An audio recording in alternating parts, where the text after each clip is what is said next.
കോഴിക്കോട്ട് വീണ്ടും മലേറിയ സ്ഥിരീകരിച്ചിരിക്കുന്നു. ഒളവണ്ണ ഇരിങ്ങല്ലൂർ സ്വദേശിയായ 62-കാരനാണ് രോഗം സ്ഥിരീകരിച്ചത്. ആരോഗ്യവകുപ്പ് പ്രതിരോധ നടപടി തുടങ്ങി. ഇന്നലെ തിക്കോടിയിലും മലേറിയ റിപ്പോർട്ട് ചെയ്തിരുന്നു. വിഭീഷ് വിശദാംശങ്ങളുമായി. വിഭീഷ്, കോഴിക്കോട്ട് തന്നെ രണ്ടാം മലേറിയ കേസ് റിപ്പോർട്ട് ചെയ്യപ്പെടുന്നു. ഈ 62-കാരൻ്റെ ആരോഗ്യനില എങ്ങനെയാണ്?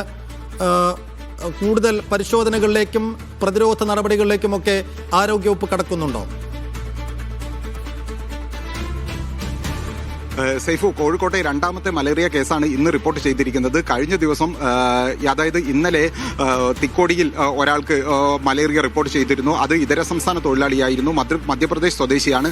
അതിനു പിന്നാലെയാണ് ഇപ്പോൾ നഗരത്തോട് ചേർന്നിരിക്കുന്ന പഞ്ചായത്തായ ഒളവണ്ണയിൽ രോഗം റിപ്പോർട്ട് ചെയ്തിരിക്കുന്നത്. ഒളവണ്ണ 1-ാം വാർഡിലെ അതായത് ഇരിങ്ങല്ലൂർ ഭാഗത്തെ 62-കാരനാണ് രോഗം സ്ഥിരീകരിച്ചിരിക്കുന്നത്. ഇദ്ദേഹം ബീച്ച് ആശുപത്രിയിൽ ചികിത്സ തേടിയിട്ടുണ്ട്.